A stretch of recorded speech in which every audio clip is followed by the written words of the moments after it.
अब हमने अपने सिस्टम पे SQL सर्वर इंस्टॉल कर लिया है और अब हम SQL सर्वर के अंदर SQL का यूज़ करके डिफरेंट डिफरेंट टाइप का डेटा स्टोर कर सकते हैं और उसको मैनिपुलेट कर सकते हैं।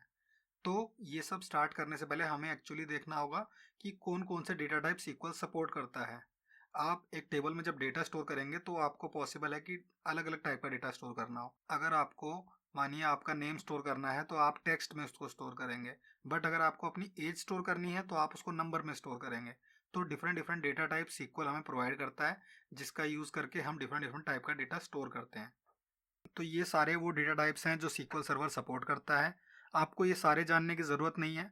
डिपेंडिंग ऑन सिचुएशन आप कोई सा एक डेटा टाइप यूज़ कर सकते हैं। सबसे पहले आता है एग्जैक्ट न्यूमेरिक। न्यूमेरिक मतलब नंबर्स के लिए जो यूज़ होता है।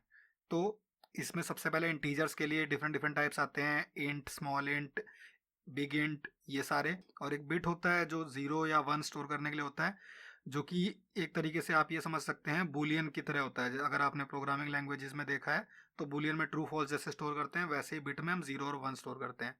उसके बाद आते हैं कुछ डेसिमल वाले नंबर टाइप्स, जैसे कि numeric, decimal, money, small money. इनमें से मनी और स्मॉल मनी, जैसा कि इनका नेम सजेस्ट करता है, मॉनेटरी वैल्यूज को स्टोर करने के लिए होता है, जैसे कि रुपए स्टोर करने हैं आपको, किसी का प्राइस स्टोर करना है, किसी का बिल का अमाउंट स्टोर करना है, वो सारी चीज़ें। इसके बाद आते हैं अप्रोप्रिएट न्यूमेरिक्स यानी कि रियल फ्लोट। ये आइडियली आप तब यूज़ करेंगे जब आपको बहुत ज़्यादा डेसिमल डिजिट्स का डेटा स्टोर करना हो। उस केस में हम रियल और फ्लोट डेटा टाइप को यूज़ कर सकते हैं, क्योंकि ये सपोर्ट करते हैं बहुत ज़्यादा डिजिट्स का डेटा टाइप यूज़ करना। इसके बाद डेट और टाइम की वैल्यूज़, कभी भी आपको सिर्फ डेट स्टोर करनी हो, टाइम स्टोर करनी हो, या पूरा complete date time stamp store करना हो, तो उसके लिए ये सारे डेटा टाइप्स होते हैं। कैरेक्टर्स स्ट्रिंग को स्टोर करने के लिए होता है, कैर, वेर कैर, टेक्स्ट, इन सब को स्टोर करने के लिए। उसके बाद usually char, varchar, text की जगह पे लोग nchar, nvarchar और एन टेक्स्ट यूज़ करते हैं, क्योंकि ये एक large number of characters support करते हैं। जो यूनिकोड के जितने अंडर आते हैं कैरेक्टर्स, वो सारे इसमें सपोर्टेड होते हैं।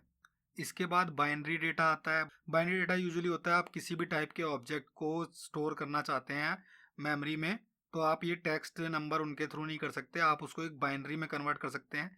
कोड के अंदर किसी फॉर्मेटर से बाइनरी में कन्वर्ट करेंगे और उसको स्टोर करेंगे और बाद में वापस रीड कर लेंगे। तो उसके लिए होता है बाइनरी, इमेज, वार बाइनरी। उसके अलावा भी कुछ अदर फॉर्मेट्स होते हैं, कर्सर, सीक्वल वेरिएंट, रो वर्जन। ये सारे बहुत ही रेयरली यूज होते हैं, तो आप इसके बारे में अलग से चाहें तो पढ़ सकते हैं। इसके अलावा जो सबसे कॉमनली यूज डेटा टाइप्स होते हैं जो आपको पता होने चाहिए, वो ये होते हैं। सबसे पहले आता है बिट, जिसके बारे में अभी हमने पहले बताया था कि 1, 0 या इसमें नल वैल्यू हो सकती है। तो ये एक तरीके से बूलियन को रिप्रेजेंट करता है। 0 का मतलब होता है फॉल्स, 1 का मतलब होता है ट्रू। तो आप अगर कोई भी एप्लीकेशन बना रहे हैं और उसमें बूलियन का डेटा आपको फिर डेटाबेस में स्टोर कराना है, तो आप बिट का यूज़ कर सकते हैं। इंट, इंट किसी भी इंटीजर को रिप्रेजेंट करता है। आपको कभी भी कोई नंबर स्टोर कराना हो तो आइडियली आप इंट यूज़ करेंगे। अगर आपकी रेंज कुछ इंट से बड़ी है तो बिग इंट यूज़ कर सकते हैं, या आपको लगता है कि बहुत छोटी रेंज है तो आप उसके लिए स्मॉल इंट का यूज़ कर सकते हैं। बट यूजुअली अगर आप प्रोग्रामिंग में इंट का यूज़ कर रहे हैं तो इसमें भी इंट का ही यूज़ करेंगे, क्योंकि रेंज इनकी सिमिलर होती है। उसके बाद आता है डेसिमल।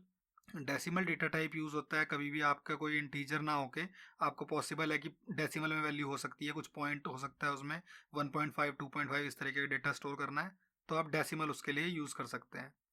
मनी बिल्कुल डेसिमल की तरह काम करता है, बट ये यूजुअली करेंसी को स्टोर करने के लिए होता है, अमाउंट, प्राइस, ये सारी चीज़ें। उसके बाद आता है डेट टाइम 2। पहले एक डेटा टाइप होता था डेट टाइम। डेट टाइम 2 उसी का एक इम्प्रूव्ड वर्जन है जो ज़्यादा अच्छी रेंज हमें प्रोवाइड करता है। ये 24 आवर क्लॉक पे बेस्ड होता है, और इसमें जो सेकंड्स होते हैं वो फ्रैक्शनल सेकंड्स हमें मिलते हैं, अप टू 7 डिजिट। तो बहुत ही एक्यूरेट हमें ये डेट टाइम प्रोवाइड कर सकता है अगर हमें यूज़ करना हो तो। उसके बाद एन कैर, एन वेर कैर, ये दोनों यूज़ होते हैं आइडियली आपका टेक्स्ट स्टोर करने के लिए। अगर आपकी स्ट्रिंग फिक्स्ड है तो आप एन कैर यूज़ करिए।